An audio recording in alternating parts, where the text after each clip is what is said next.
Well, hello everyone. Welcome back to my sewing room. I'm very excited today because today I'm going to be showing you how to make block 1 for the Prairie Meadow Sew Along. So right here is the quilt that we're making. This sew along takes place on my blog, which is Be in My Bonnet blog, every Monday until the sew along is over.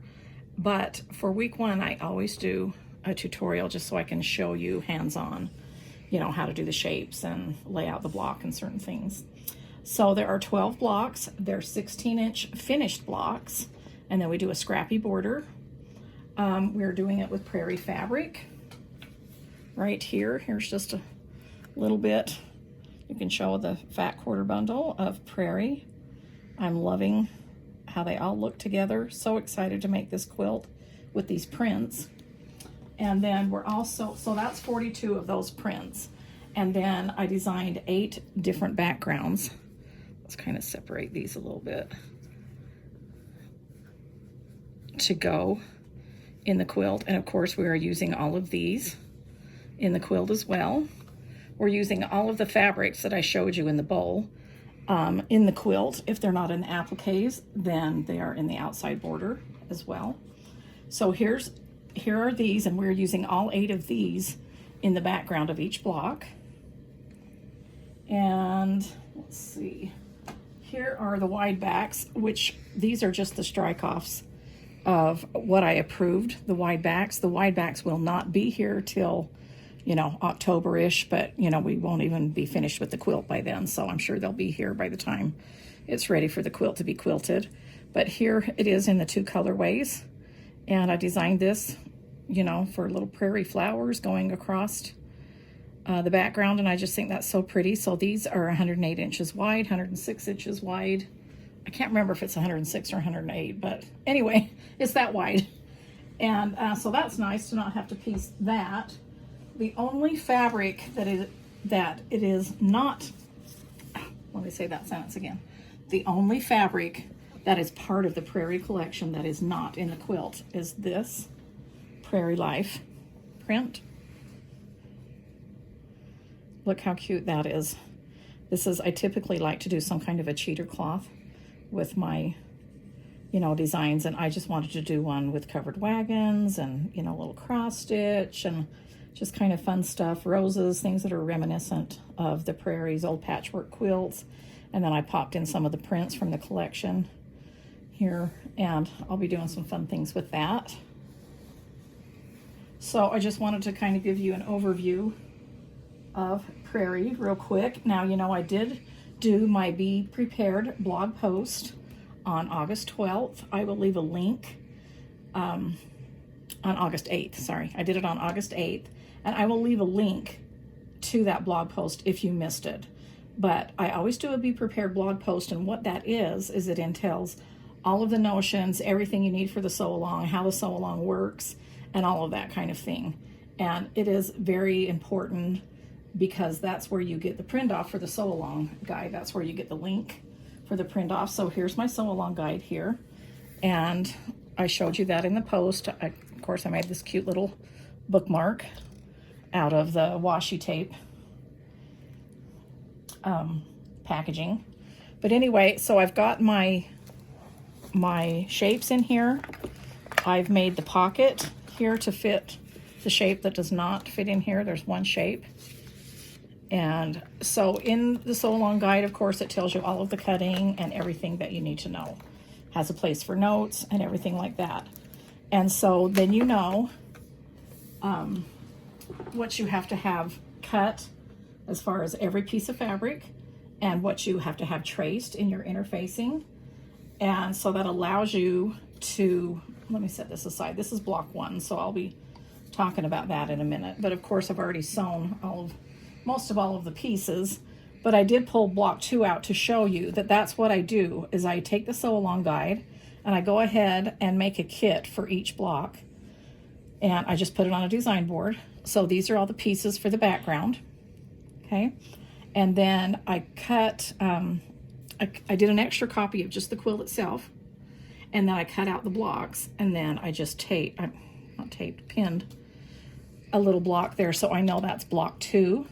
And these are all of my pieces that are all cut and traced and ready to go. So next week, when it's time for block 2, or the second week, I should say, all I have to do is sew. I just sit down to the machine, bring my little kid over here and sew. Now, just so that you know how you can tell that's block 2, it goes in order this way. So 1, 2, 3, 4, 5, 6, you know, etc. So that's how we're talking about the blocks. And so I just brought in kit 2 so I could show you unfinished, because obviously I did put in a slideshow in the beginning, I did put a picture of my kit 1 before I had sewn it. But I just thought it would be easier to sew all of the pieces here. Now when they're all sewn, I just lay them back down here with their picture, and you can do the same thing with all of the blocks if you wanted to get ahead and sew them.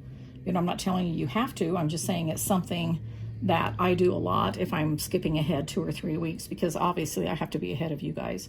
But if you felt like you wanted to be ahead, you can always just sew the pieces according to the interfacing and turn them, shape them, and lay them here, and just, you know, get that far ahead. Now, what I did for, you know, I'll show you how to lay out the block with those, but I did want to sew a few of the shapes in this block. This is what block 1 looks like. Let me hold it up just so you can see it straight on. If you've been following me, I know you've seen this. I made it several months ago when I got the pre-yardage in, just because I couldn't wait. I made 2 or 3 blocks.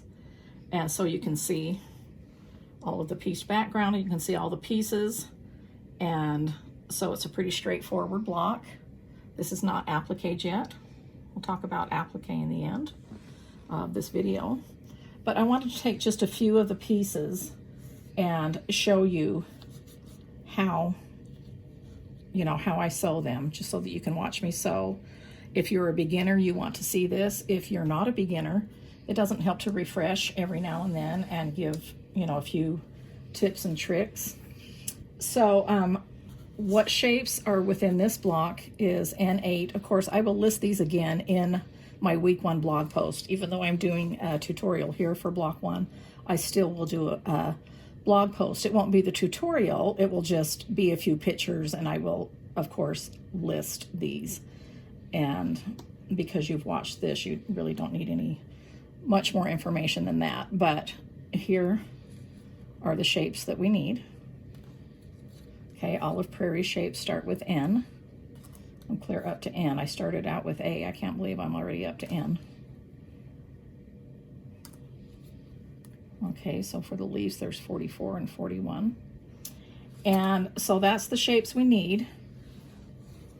Let me just set those aside. Now, I've already sewn this and wanted to get that ready to turn, but I just wanted to explain to you about every step of the way what I do when I'm sewing. So of course I have my pieces cut. The interfacing is the same size as the fabric.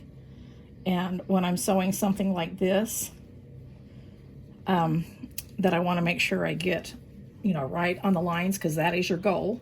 A lot of times I will grab my close-up glasses, and I'm kind of sewing farther away because I want you to be able to see it without my head being in the way.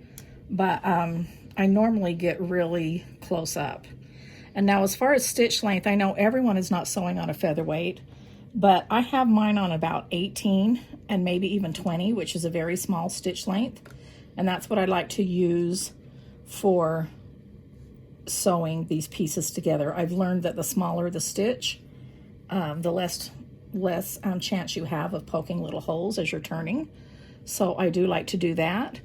And I usually sew about 12 or maybe a 14 when I'm just piecing together, like, you know, when I'm piecing this background together. I also have my Seam So Easy guide on my machine. This is Miss Betty, by the way, named after the lovely Betty White. And I don't have to have my Seam So Easy guide to do the shapes, but I always keep it taped to my machine. I do use it for the 1/4 inch seam allowance here when I'm piecing my backgrounds together, and when I'm piecing my border pieces, I will be using that. And, you know, piecing the blocks together and things like that. But when I'm sewing So Simple Shapes, I do not need this on my machine. It's just in case you wonder why it's there. I don't want you to think you have to have that taped to the machine to do this. And so what I do is I just go ahead and I start sewing in from the edge until I hit this line right here. And then I just continue sewing right on that line. Now you go as fast or as slow as you need to see that line. I make sure I have a foot that kind of has an open toe on it or an opening so I can see exactly where the needle hits that line, okay? Now when you're coming on these tight curves here, just like when you're driving, you're going to slow way down. And this is when it's nice to have a smaller stitch. You don't have to worry about it being poked through on those curves because you kind of may have stretched your stitch out a little bit as you were turning. And then I go all the way here to the inside point of that cleavage and I just pivot,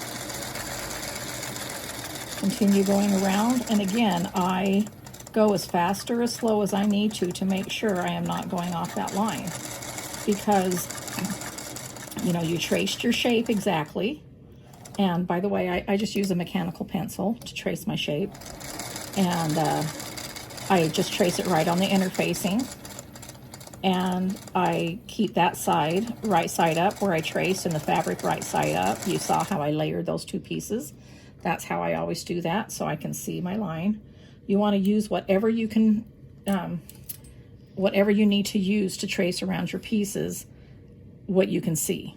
That's what's necessary, and a mechanical pencil works nice for me. I like that it's a nice thin line and doesn't keep going wider and wider. And I have taken the time to trace the piece exactly, and so I really want to take the time to sew on that piece exactly as well. And that way, when I turn it and shape it, then it's going to be the same size as the trace shape, and that's how it was supposed to be. So now I had started sewing here, and I over sewed on that line by about 1 inch or 3/4 of an inch, and that's going to set those stitches.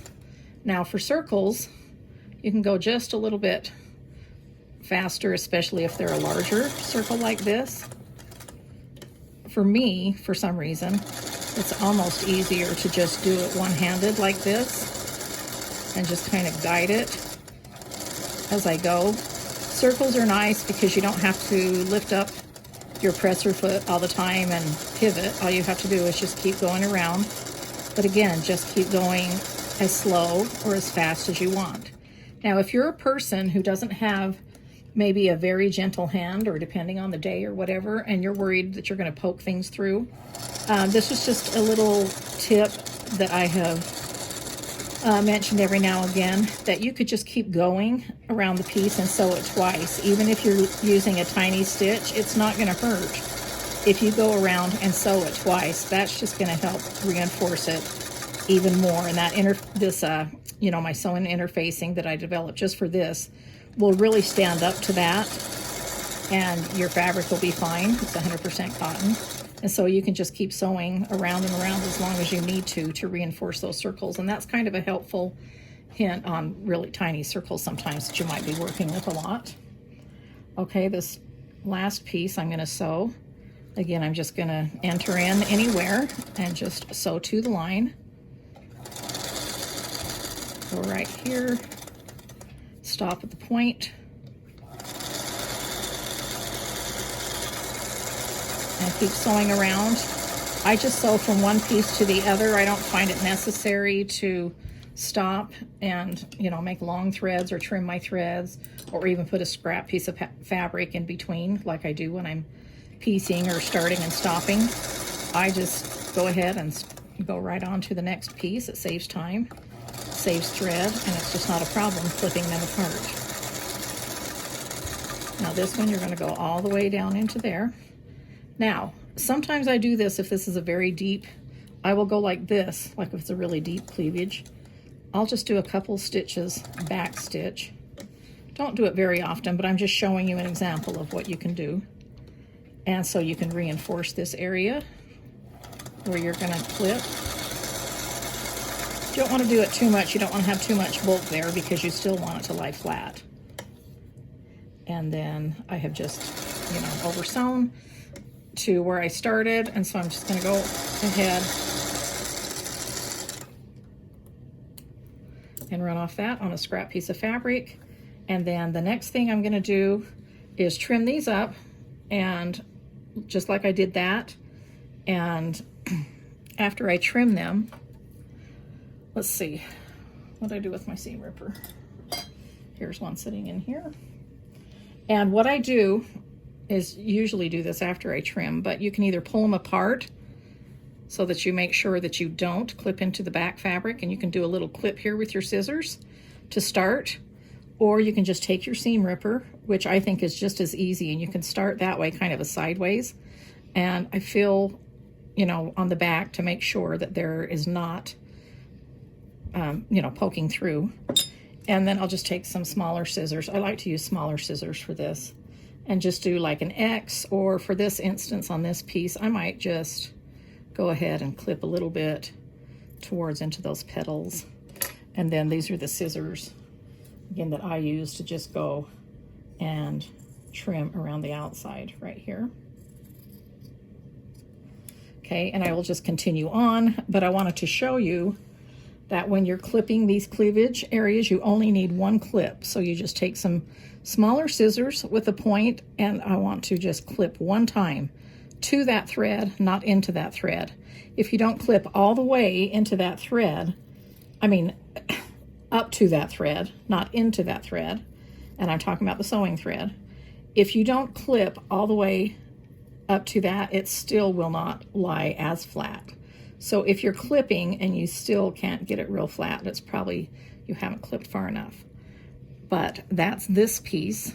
So these 4 flowers right here, that's how they're going to have to be clipped. Of course, circles, the rest, all of the circles don't have to be clipped at all, any outer curves. This one right here, of course, I haven't trimmed it yet. Again, I should have just went and trimmed them all.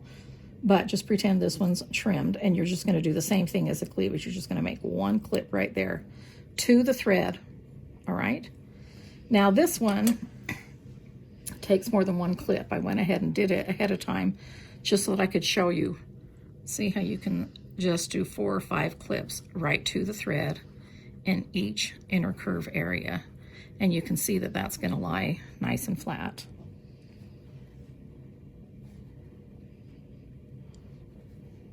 All right. Okay, so I'm going to take a quick break here. I'm going to trim these all up and turn them, and well, when we come back I'll turn them so I can show you how I do that. All right, so I've got all of these trimmed and cut and ready to turn, and all I do to turn is just use my fingers here, push them out to that point, and then here's this cute little clover turner.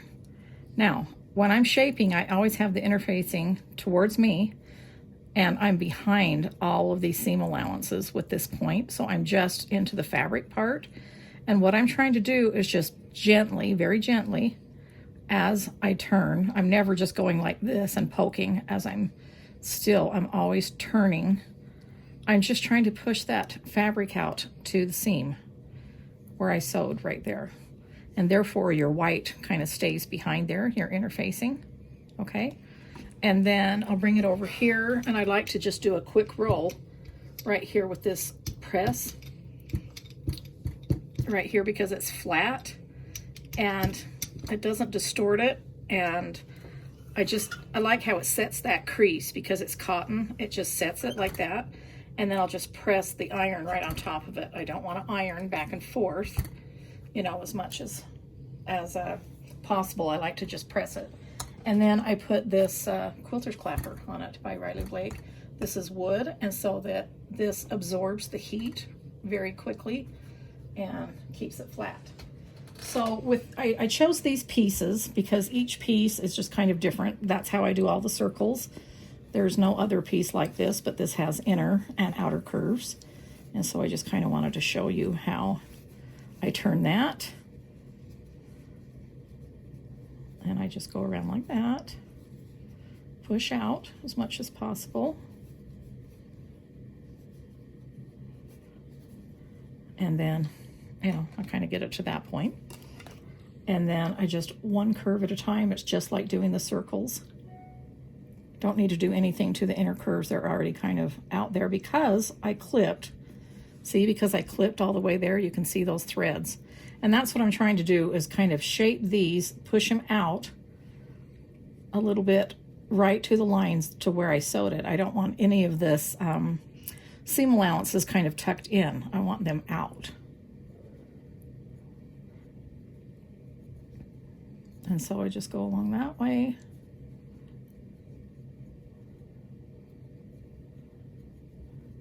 Gently pushing.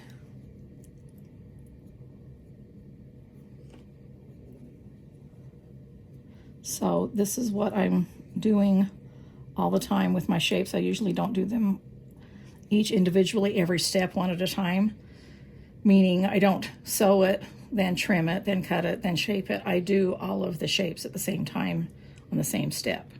Now, I know that I've kind of shaped these, but it's still not flat. And so again, we'll take this over. See how that turned out there? Looks great. And I'll bring this over here, and this is where this roller really comes in handy too, is you just kind of can come from the center out, kind of crease those a little bit. And then I like to put the iron over it.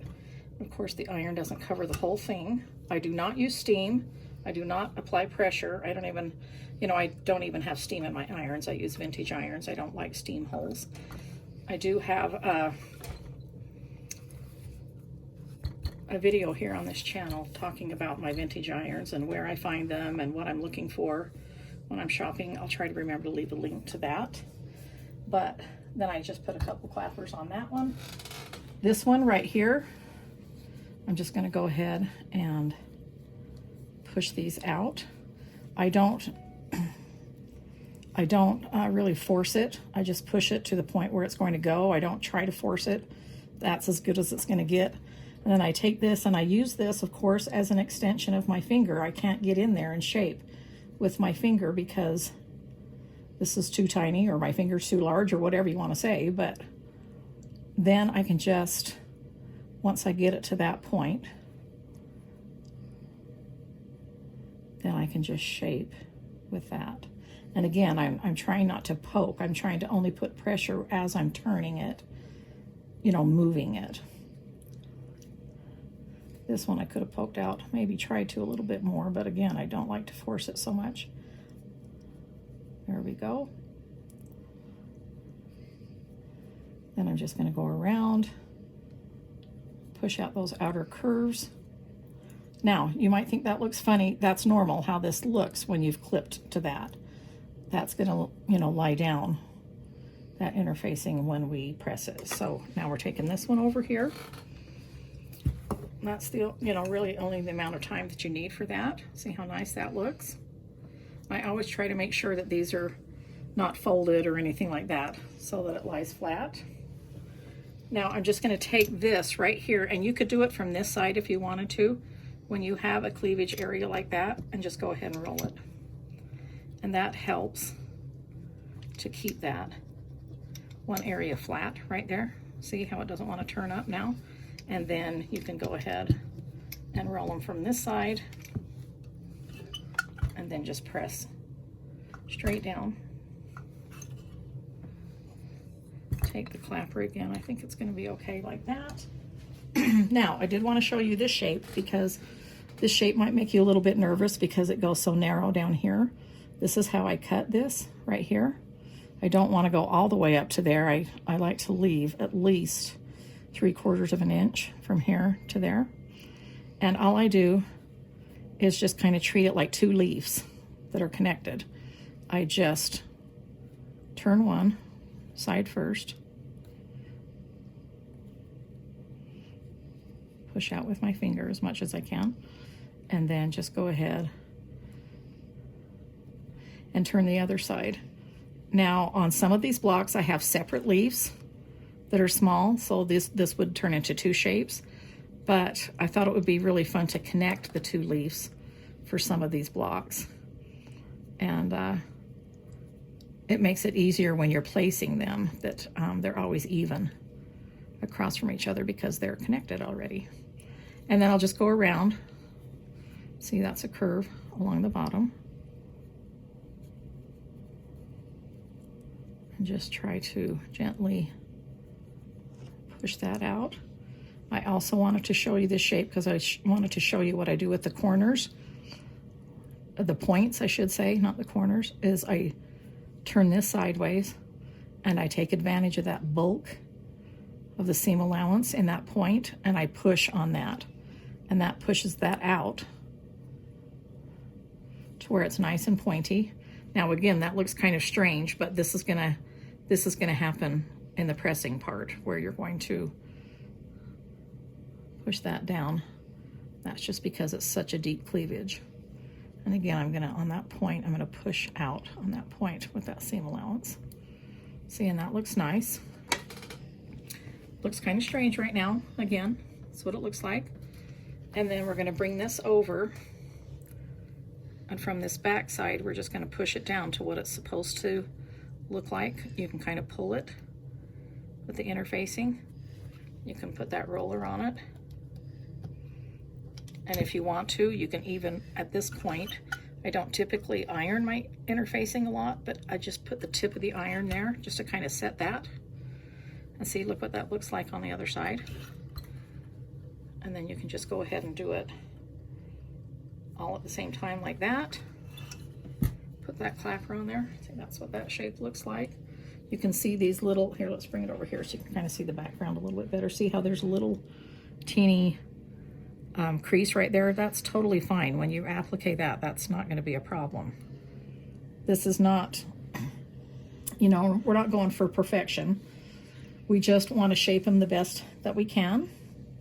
These are all handmade, and that's just the way it is, and there is no such thing as perfection, and we don't want to be too hard on ourselves. You know, I'm guilty of that too. Like, sometimes I'm just striving for it to be too perfect, but I think it's more important to have fun with it. Okay, so that's what that shape's going to look like. But speaking of course, so now I've got all of these shapes here, but I think there was, oh, there it is, I put it on the top. Okay, when I was shaping these earlier, to get these ready, I poked a little hole here. So just a little teeny bit of this thread is coming out. Now, when I have that problem, all I do for that is I'll take my Sue glue, which I don't have right here, but y'all know what the Sue glue looks like. But I'll just put a little bit right there, okay? And I'll just tuck it over and hold it like that and let it dry. And that's totally not gonna matter when you go to either hand applique that or machine applique that. That's gonna take care of all of that. So there is always a way to fix something. I did want to tell you about another way to fix something like this leaf. If I had clipped this and clipped into the thread on accident, then I know what's going to happen. If I already know I clipped into the thread, when I turn it right side out, there's going to be a big hole there and phrase. So all I would do is just, instead of making a whole new piece, try to save it by just going over to the machine, and when you've clipped it, before you've turned it, and you know you've clipped into the thread, just reinforce and go over that thread several times, go in just a little bit deeper, and you can save it that way too. So I did want to go over those instances. You know, most of the times I don't have to fix anything in a block, any of the pieces, but once in a while something like that happens, and you know, don't stress too much. There is a way to fix it, and you know, you can do it. All right, so we've got all of these pieces ready. These were just extras to show you. And I've got all of my stems cut. It does tell you in the guide, of course, just like it tells you everything else, what size to cut your interfacing, what piece you're using for what block, and what Sew Simple shape that you're using to trace onto that shape. It's very outlined in there for you so that you don't have to do much thinking. But it also tells you how long you want your stems cut. So for this block, you will need 4 5-inch long stems, and that's for these areas right here. And you can see that 5 inches is plenty, but I like to have too much rather than not enough. And then you need 4 1.5-inch long pieces, and they're going to go, there's just a little bit of a stem that shows here. Okay, now hopefully in the Be Prepared video you saw all the links that I gave you for my tutorial on how to prepare these stems. All of the stems and all of the blocks, the green stems like this, are done with this same fabric, and they're using the 1/4 inch bias tape maker, and I left those links in there to show you how I cut it for straight bias or on the bias. So there should be no problem on even watching other videos or looking at those links that I've done. It's all the same process, and that's just how I prepare those. And I roll them on my spool, and then I just cut off the lengths that I need for each block. So let's talk about the background real quick before we go over to the work table and start to lay these out. So the background consists of, as you can see, 16 squares, okay? Now, when I say squares, I shouldn't say squares because that's what I'm just going to try to tell you about, is these are squares. These are cut 4.5 inches. These are squares. These are cut 5.5 inches, but these are rectangles. These are cut 4.5 by 5.5. Now the reason for that is because this is a bigger background. I always have you cut the backgrounds bigger because I want you to be able to applique. The bigger the block, the longer it's going to take you to applique, and you're going to have, frayed edges. You're going to like roll up your pieces to get into here. Whether you hand applique or machine applique, the edges always take a beating of any applique block. So for as long as I've ever appliqued, I always do my background larger, and then after it's appliqued, I press it from the back. This is not even appliqued yet, but I press it from the back, and then you use your trim it ruler. So by the time you use your 16.5 inch trim it ruler and lay it on all the lines here, then all of these are going to be finished squares, the same size as this. They're going to be 4-inch finished squares, which obviously is a 16-inch block if you have 4 squares crossed. But how I do this is I just sew them into rows using a 1/4 inch seam. Use this line right here on the Seam So Easy guide, and I just sew them into rows like this, and then I sew the rows together. Now you can look at a close-up picture on, you can kind of, there's only 8 backgrounds. Even this size picture, if you print it off, you can see which backgrounds go where. It tells you in the guide which backgrounds go to what block, but it really doesn't matter. Like it's not gonna matter if this block was over here and this one was over here, and all of these blocks, there's no right side up. They turn around. The point of this was I just like the interest of this scrappy background and how some are darker and lighter.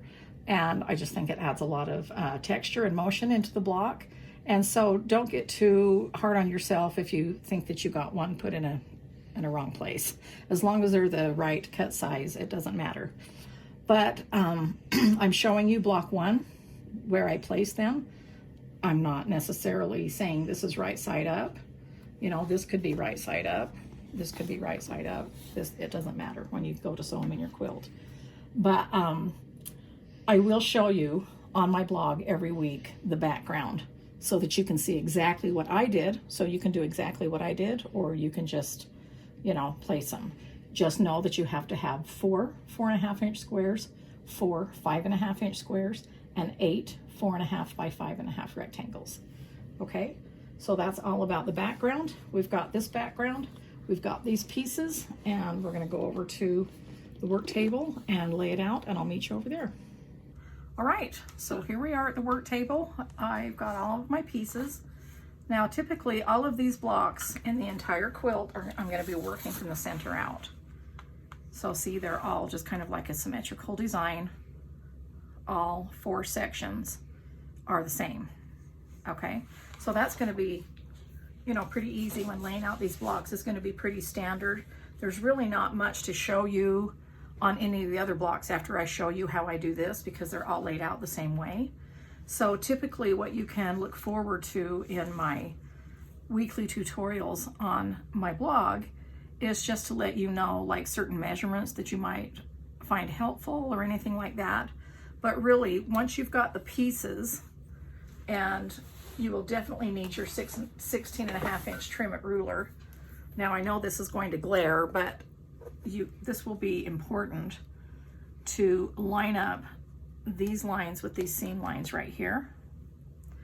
And then you know that this is what you're going to trim off. And within this window right here is what your finished block is going to look like. So as long as none of these pieces crawl past into this point of this aqua window, then you're going to be okay. And you know, that's just going to be the easiest way to do it. Now I can use this ruler and keep lifting it up and moving around these pieces to get them centered, or I do that a lot. I kind of use it both ways. Really, kind of the first thing I do is I'll use my ruler to center. I'll get my shorter ruler. Let's see. I know I always keep a shorter ruler here. And also on this flower, make sure that you don't place it so that the outer curve is on these outer lines. You want to place it so that the inner curve is in there. So this kind of helps you to start centering it right here, is when you start lining that up that way. Okay. And then I know that I can just start maybe something like this. This is from this corner right here, it measures 3 1/8. And from this corner to right here, it measures 3. And so maybe I can shift it over just a touch. And yeah, so what you want to do is measure, make sure this measures 3 inches from here to here. And then you know you've got that centered. And so I'll just go ahead and put a few pins in it so that I know it won't turn or move. And then the next thing I want to do is place this in the center. And so let's see, I've measured 1 inch on that side, 1 inch on that side, and that's what it's going to be. Sometimes you can eyeball these and you're like, oh yeah, that looks centered, and then after it's all done, it's not really centered. So it's not as easy to eyeball a circle in the center as you may think. So yeah, I've got 1 inch there. So I'm just going to put a couple of pins there, and then I've got my center. Now I'm not going to glue anything yet, and because that's why I'm pinning, and then I can glue after I've got everything set up. So this is the glue that I'm using, the Sue glue. And once I've got my center thing pinned here, I can go ahead and lay out my stems.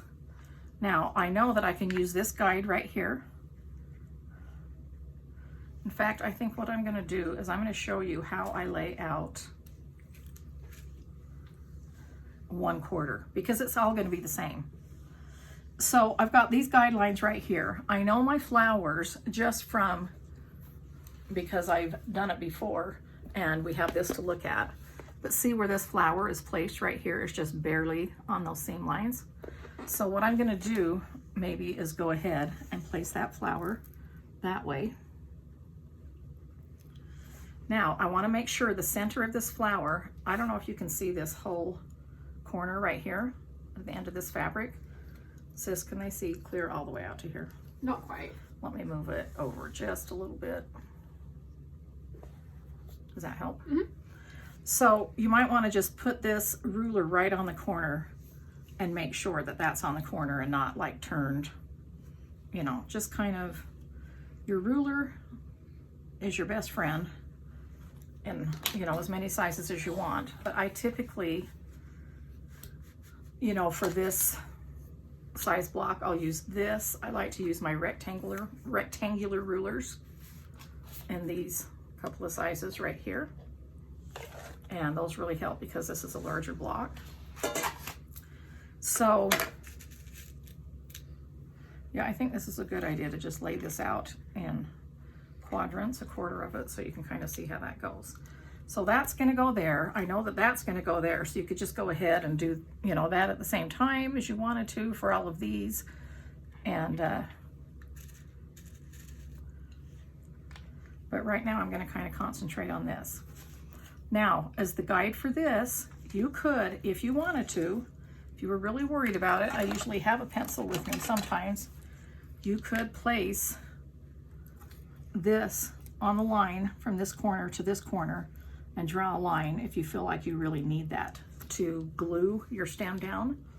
I've done that before when I'm worried about it, but I'm not too worried about this because look, you just go right, you just lay it right across this line and into the center of this inner kind of concave area. So what I'm going to do, instead of putting the glue directly on to my stem, I'm just going to put a little bit and start under there and just, this might look like a lot, but I just want you to see it. And then I'll just put it right on there. Lift that up. And so I do glue my stems down first. Even though I pin all of these pieces, I do glue the stems first because they're kind of like my anchor and my guide with what I go to. So I would go ahead and do that. I would take these short stems right here, and I know that they go, that's for right here. Okay, so we've just glued this one. So that's for right here. So just put a little bit of glue there, very lightly, and make sure that raw edge is tucked under. These stems right here in this block, we do not need to press the edges under or anything because those raw edges are going to be covered. All right, so I've got that. Now the next piece is this piece right here, goes underneath, so it's kind of like upside down leaves. It goes underneath right there and just touches that. And I want to be able to make sure that this right here and this right here is even, so I'm not pivoting it this way. So just pay attention to that. And I think you can eyeball it, just make sure, you know, to center that the best you can. And then I'll just stick one pin there, one pin there. So that's that step. And then the next one is these leaves right here. So there's two sets of leaves, these, and then there's these right here. Okay, and they go right side up. And I'm going to measure this real quick for you. Let's see. I've got too many rulers in front of me. I'm thinking this only shows ½ inch. It does. All right. So what you're going to do is lay your ruler down here on the ½ inch, and that's where you're going to place those leaves. Centered. You always use the seam line and this inner right there to match up with that, and then you know it's exactly centered. So then I can just put a pin in there. These stems are ½ inch long. This stem right here, we started out with 5, but I just want to tell you from these leaves to this inner, let me turn it this way so you can kind of see it, is 3 1/4 from here to this inner cleavage there. Okay, so that measurement helps hopefully. Now I've got those two in there, those 2 pins, but I wanted to leave enough room. I might have to take those out if I can't tuck this all the way down. Let me move them down just a little bit, because this is the circle. We've got 4 of these, and then these are the outside circles that are going to go here. So what you want tucked in there is, I think, it's probably just easiest to measure this from the tip of this circle to the bottom of the leaves. Right here is 2 3/4. So I'm just going to lay this here. That's exactly where I have it. Make sure that that's tucked under there. Then I can move these pins back up. And then there's still room to move that circle, you know, so that it's right in the center. You can always measure from side to side, however you need to do that. I'll just put a pin there. And then these circles right here, this is going to be the best way to tell you. Let me just measure. It's going to be 2 inches from the edge of your fabric. You know, this is your unfinished edge, but that's okay. Your block's going to measure the same as mine. So you're just going to center it right in here within this rectangle, but it's going to be 2 inches down. So that's going to be easy to do. Let me slide that over here so you can see that more. So I'm just gonna lay that. So the top of the circle is gonna go right here. And I just wanna make sure it's centered both ways. That's 1 1/8 inches on that side, and that's 1 inch. So it looks like it's just, at least it might not have been 1 1/8 inches over there. It might have just been 1 inch, but it's kind of hard when I can't get right on top of it and look when I'm looking at it sideways. And this is my favorite ruler when I'm laying out appliques, because it can just kind of measure all kinds of things, and it's small enough to maneuver. All right, so then I'll stick a couple of pins there, and that's what it looks like, the whole quarter, the entire quarter of that. I mean, I guess I could, to finish that off, go ahead and do this right here so you can see what that entire quarter looks like. And so these are not hard to lay out, they just take time. The more pieces that you have, the more time that it's going to take, and that's just all there is to it. And so a lot of times when I'm laying out blocks, when I get to this point, I'll just, you know, turn on a movie, turn on a book, and I'll just relax and lay out the block. Okay, that's 1/2 inch long.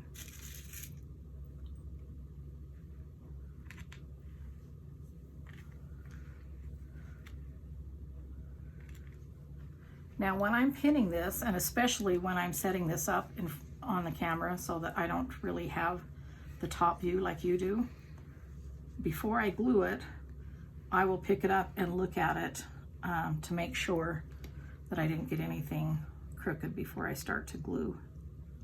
Okay, so that's 2 3/4. I want to pull that up a little bit.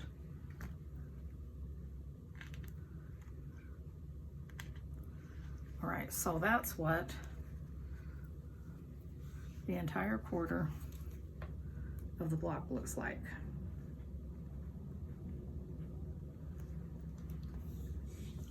Now, I'm also using the rulers, you know, just to make sure that doesn't, because I already have this one, don't have to use the ruler as much in this one because I already have this one finished, so I could just go ahead and measure those.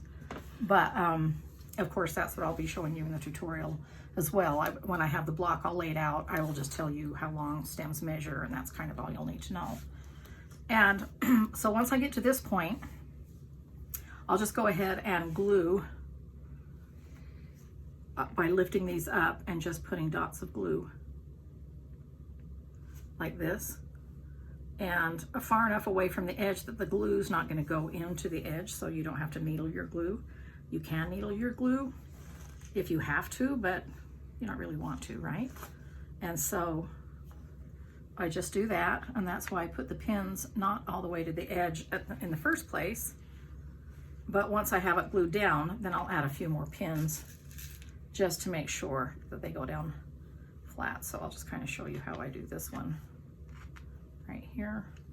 I'll probably add just a couple like that. And then it typically only takes about 10-15 minutes to, you know, I just glue all at the same time.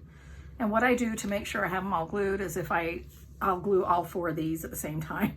I'll glue all of those, I'll glue, you know, because sometimes I've ended up taking out pins and I'm like, oh, this one fell off because I didn't glue it. And so that's how I just do it, very methodically. I just do all 4 of the same, all 8 of the same, all at the same time. And I can tell usually when my pins have been moved out as well, that means that has been glued. And I let it dry for, you know, 10-15 minutes, overnight, whatever, but usually within about a half hour I just take out the pins and throw them back in their container. And let's see, what else do I want to tell you about this? Once I take the pins out, then I will take this again and lay it on there and make sure nothing is crazy on there. And it's so easy to do because of all of these lines. And I just love these rulers. I can't tell you how much I love those, and they're just very essential, especially in my applique when laying out blocks.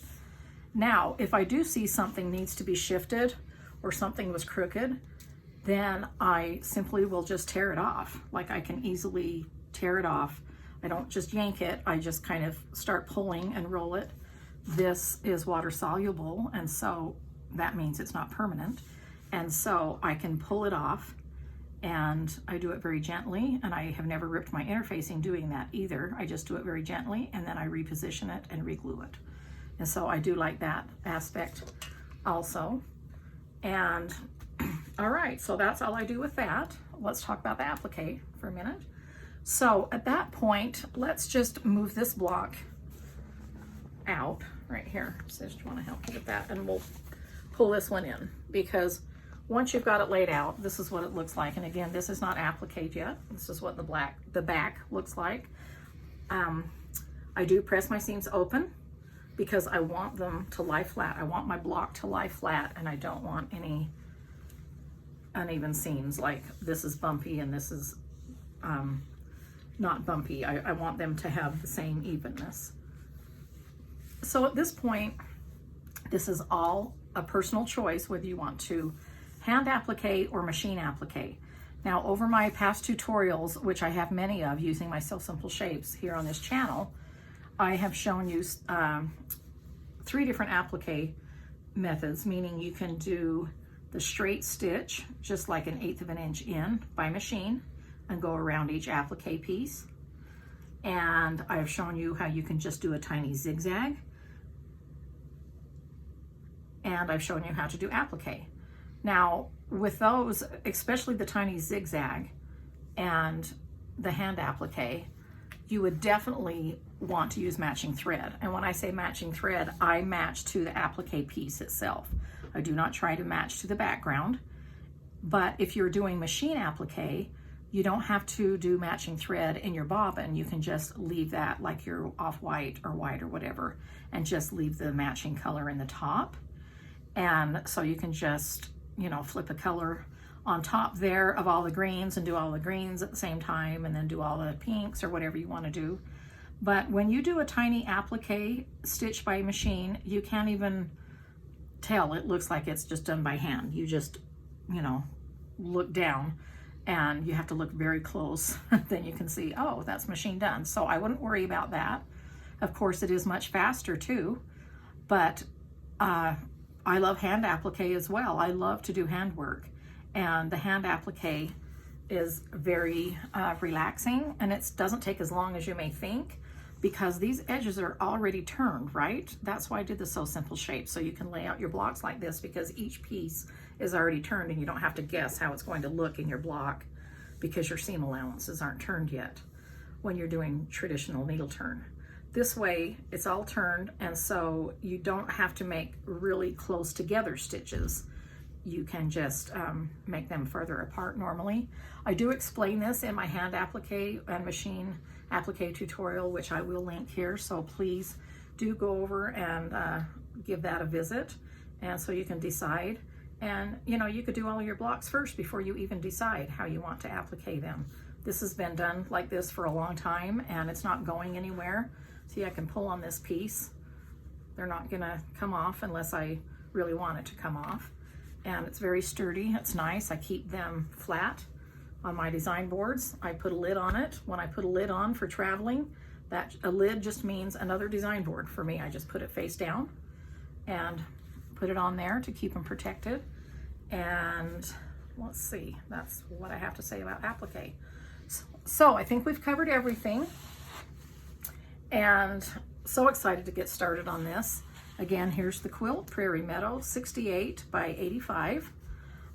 So excited to do all of this applique on the inside, and then just simple scrappy piecing, which I love to do. Of course, you are the boss of your own quilt, and so if you don't want to do a patchwork border, you could pick one of the fabrics and just do yardage if you wanted to. There's so many different things that you could do.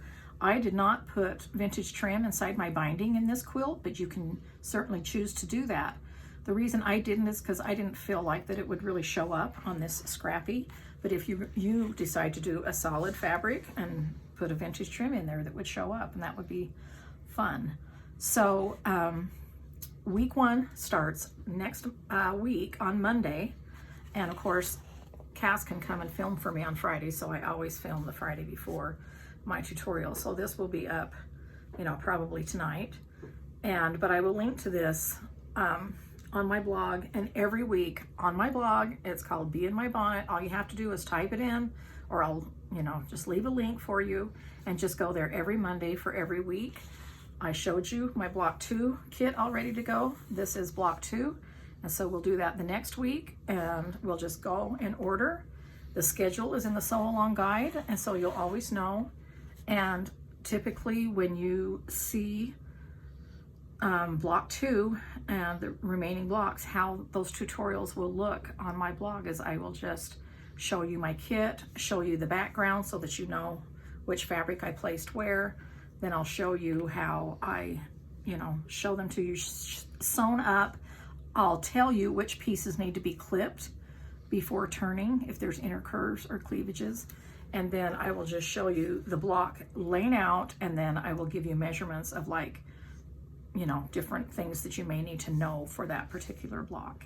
And so I'm looking forward to this. This is a very straightforward quilt, traditional applique looking style quilt. Can't wait to hang this quilt on my family room wall with my cross stitch samplers. So looking forward to it, and I hope you are too. And I thank you so much for joining me, and I will chat with you later.